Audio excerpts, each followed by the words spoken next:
Just ahead on Black Issues Forum, a photograph taken in the early 1980s challenged a stereotype and became a powerful symbol of Black joy. From a childhood moment that became part of art history to opening a bookstore in North Carolina designed to inspire a new generation of readers, it's a moment that comes full circle. Coming up next, stay with us. Quality public television is made possible through the financial contributions of viewers like you, who invite you to join them in supporting PBS NC.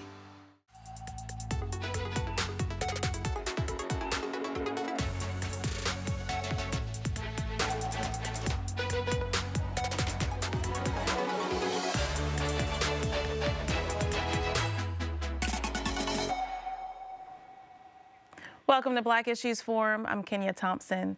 In the early 1980s, artist Lorraine O'Grady set out to challenge a harmful idea that Black artists could not be avant-garde and that Black subjects could not be photographed as joyful. Her response was simple but powerful. She and her friends set out to capture images that defied those claims in her 1983 performance, Art Is. One of those photographs, Girlfriends ×2, has become a powerful symbol of Black joy. Happy, carefree, and full of life. Today, the image is part of the Studio Museum in Harlem collection. It was featured in Times Square during Black History Month and continues to resonate with audiences decades later. One of the young girls featured in that photograph is North Carolina resident Tawana Atterberry, whose journey since that moment has come full circle. Today, she is the owner of a new bookstore in Nashville, North Carolina, the Capricious Literary Lounge, a space designed to create the same sense of possibility and escape that books once provided for her as a child. Welcome. Thank you. Thank you for having me. How is it to see yourself? You have the book right here, so I know that we hadn't even gotten to the book yet, right?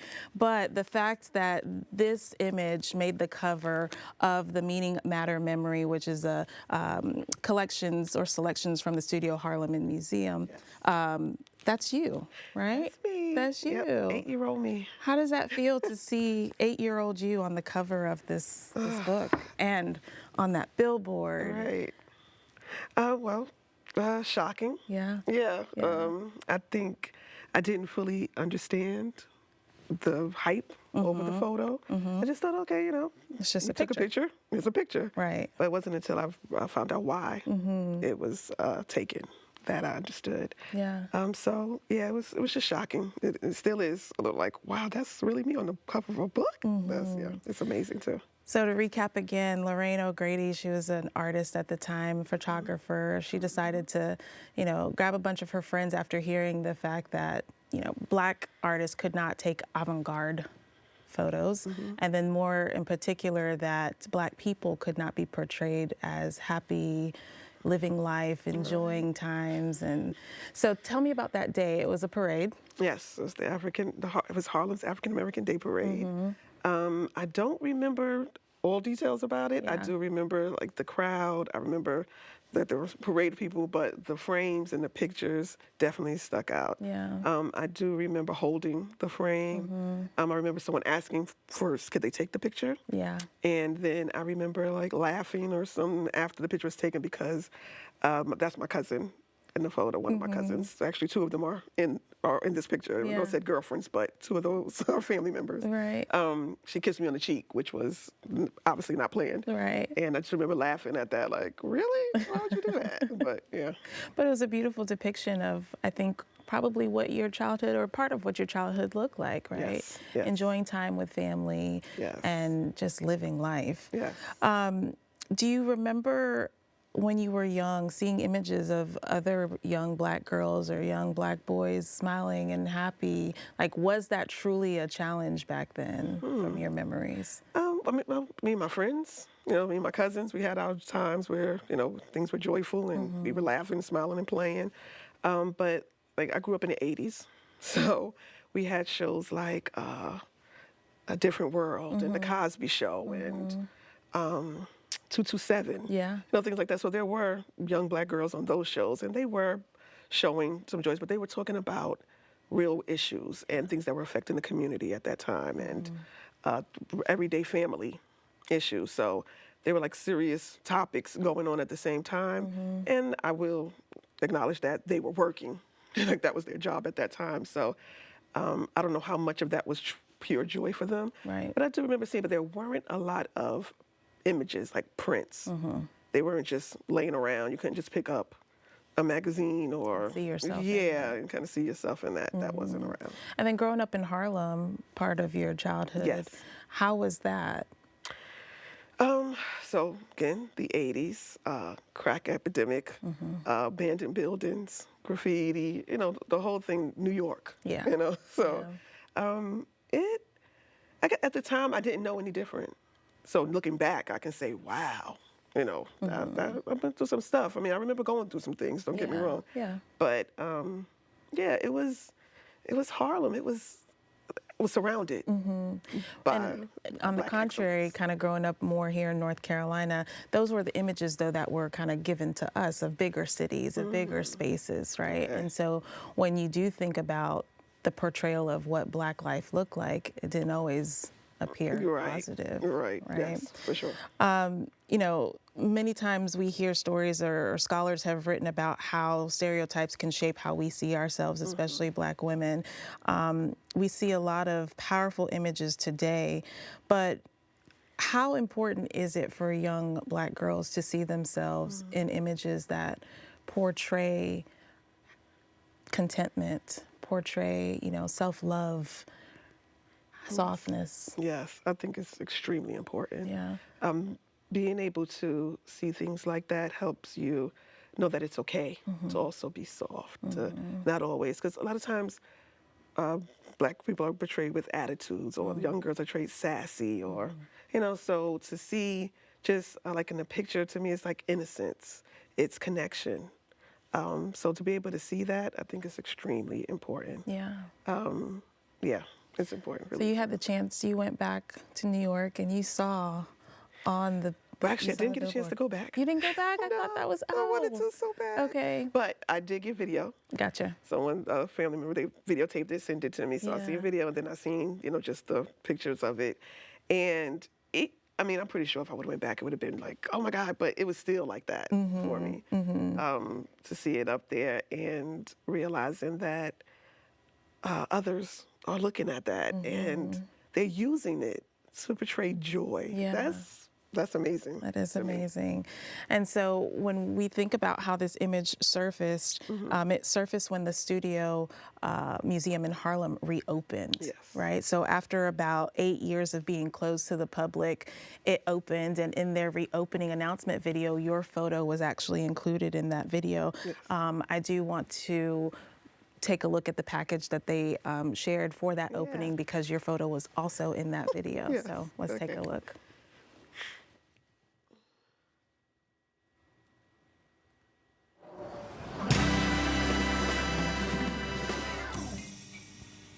I come before you humble, thankful for this museum. A vision born in 1968 of power and possibility returns to 125th Street.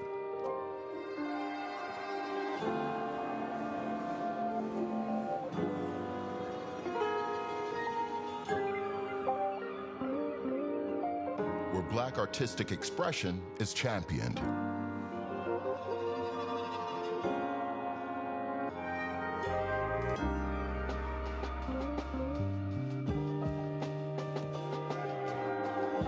Where programs nurture, exhibitions reframe,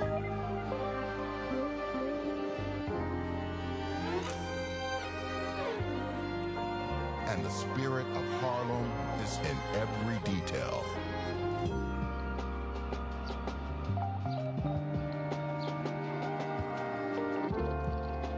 A space to connect, create, and exchange. Where Black art reflects, represents, belongs. Welcome back to the Studio Museum in Harlem, where Black art lives.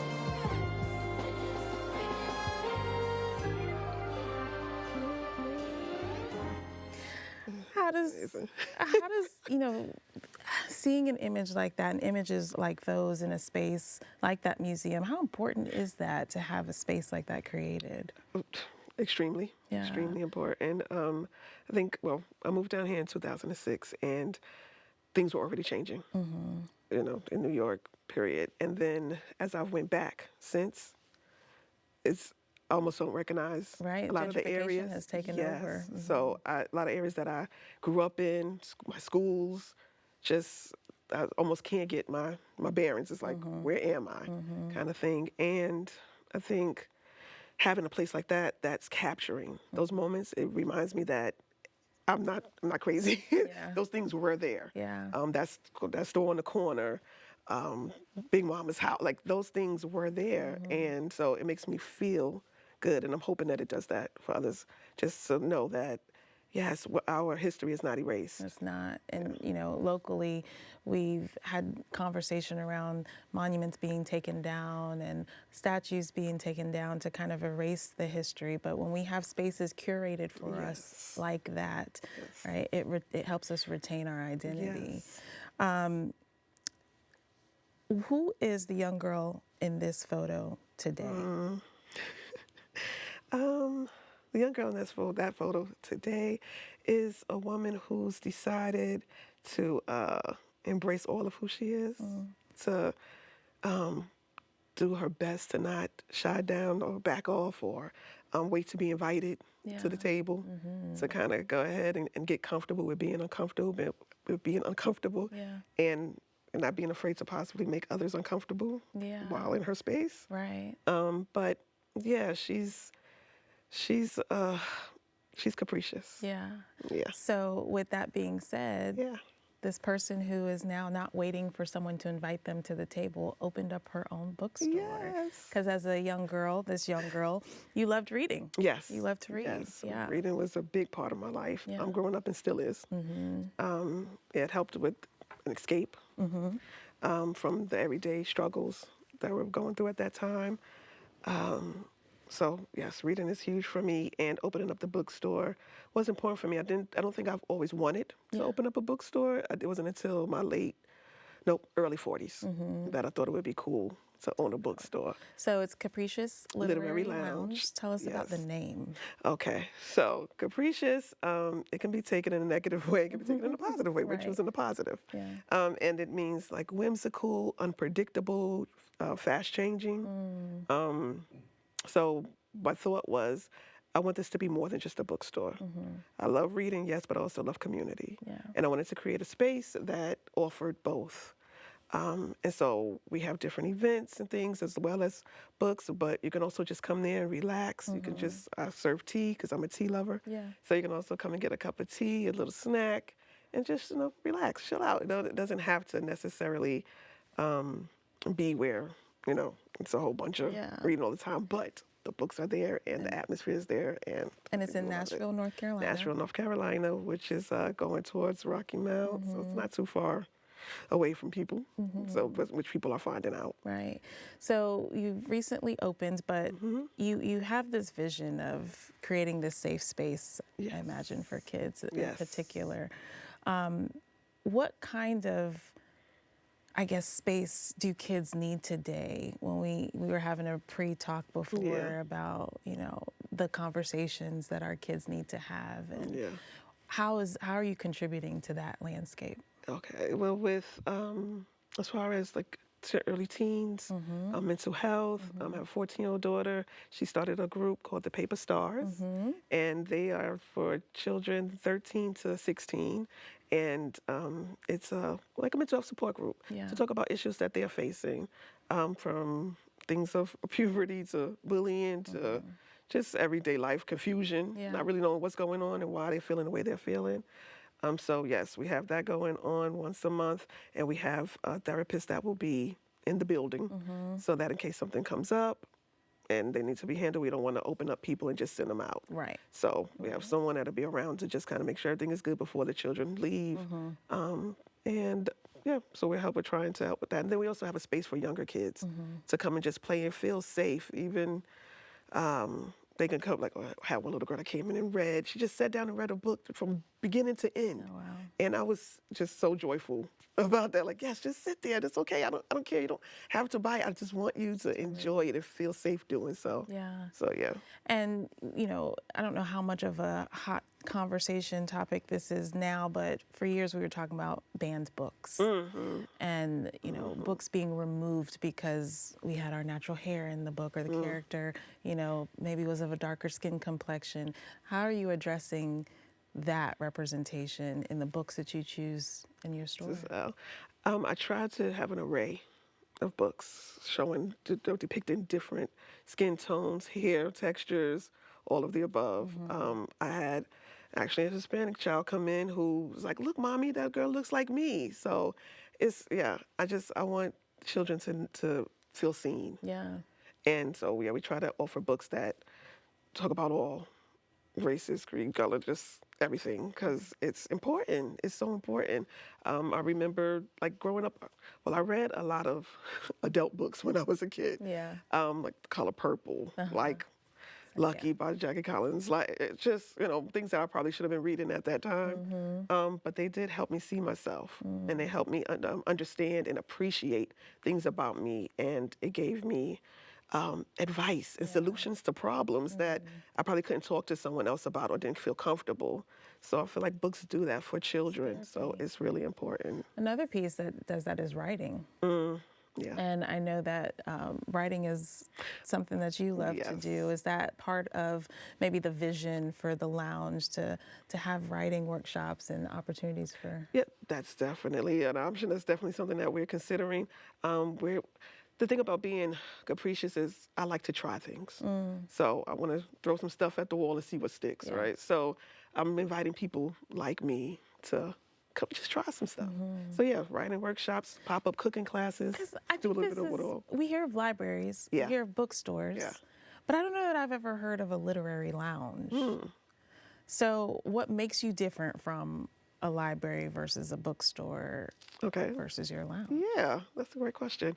I think most bookstores, boutique bookstores are similar in that way that it's a small setting.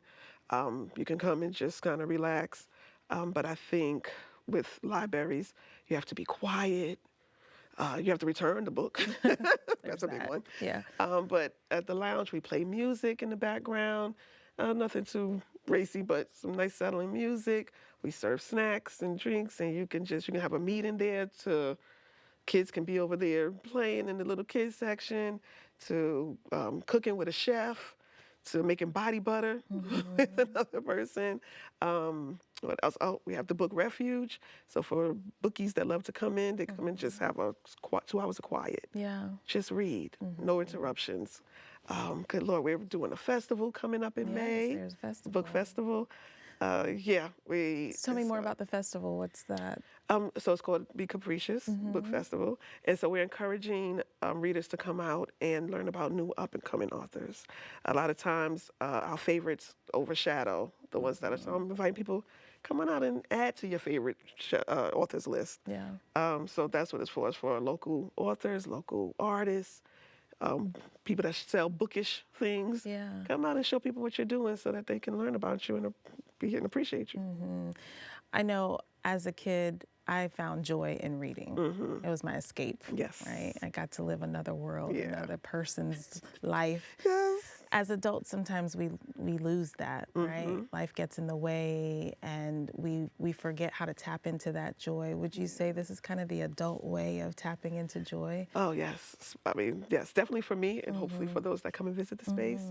But yes, definitely, I found my joy in that way. How important is it to retain it? And do you find that people try to, say, there's no space for joy today?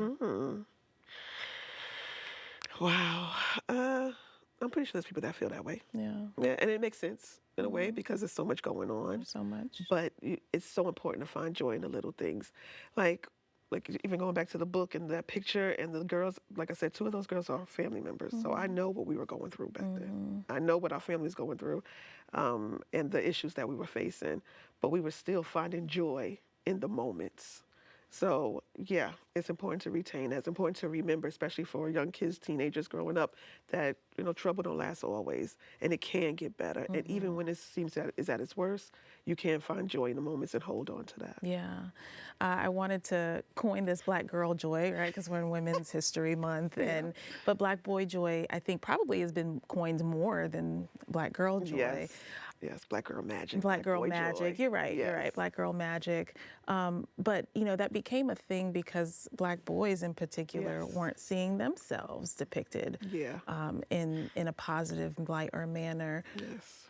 I know you talked about your daughter doing something at the lounge, but what space are we creating for our Black boys? That's an extremely great question. It's very important.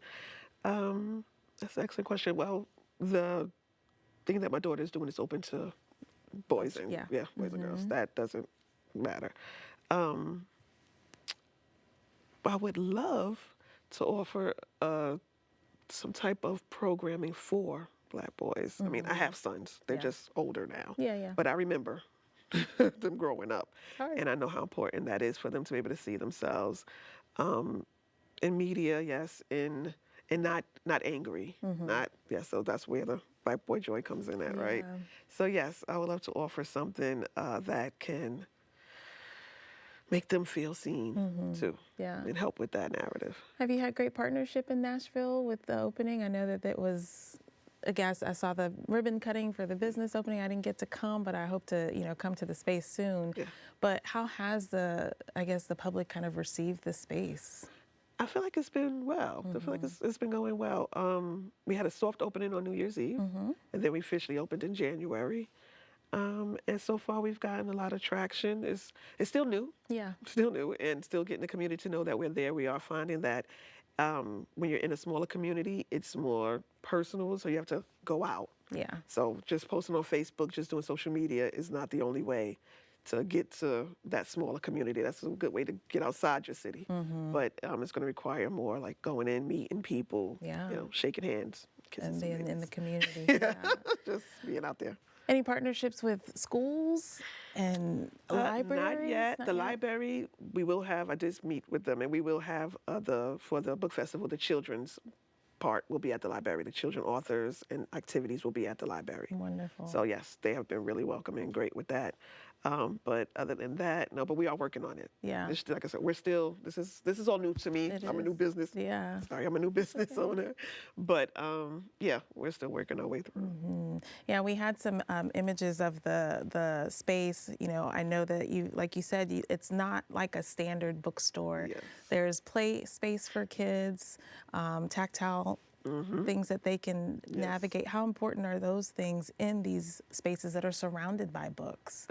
Important because they get to see like the narration of the book, and they're drawing what they're seeing. They are also feeling the warmth, the love for reading. So even if they're not actually reading, they know that, okay, this is an option. It is possible. They're seeing other people sit there and read. We have wiggle giggle story time. So they're able to just be themselves and be free and still enjoy being read to. Yeah. When we go back to looking at the Studio Museum in Harlem, and I think earlier I really meant to ask the question, having spaces like that here or in Rocky Mount, what does that do to a community when we have those spaces? I think it helps them, like we said before, see themselves. It helps them know that they matter, that their stories matter, that they're not the only ones that are going through whatever it is that they might be going through. And have a sense of pride about who they are and where they come from. Yeah, and when we think about arts, I guess layering within the community too, how important is that? Not just seeing yourself, but just having that creative outlet. Being able to read about yourself, be able to draw about yourself. Those are just as important. Being able to cook foods that are about your community, what you grew up eating. And so yes. And maybe that could be a cool way for you to incorporate arts in your lounge, right? Yeah. I could see that being like an art contest with the kids. Yes. maybe giving them the challenge of depicting what joy looks like today. I love that. Yeah. Thank you. I'm I going to love use it. So how can folks find out more about the lounge? They can follow me on Facebook, Instagram, TikTok. It's all Capricious Literary Lounge, Okay. same handle. Okay. They can also email us Yes. at Capricious Literary Lounge, but best way to do is come in. Just come on Come in, come Yes. see me. Well, Tawana Atterberry, thank you so much. Thank I appreciate you. you bringing the joy today. No problem. Thank All you. right. And I thank you for watching. If you want more content like this, we invite you to engage with us on Instagram using the hashtag Black Issues Forum. You can also find our full episodes on pbsnc.org/Black Issues Forum and on the PBS video app. I'm Kenia Thompson. I'll see you next time.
Quality public television is made possible through the financial contributions of viewers like you, who invite you to join them in supporting PBS NC.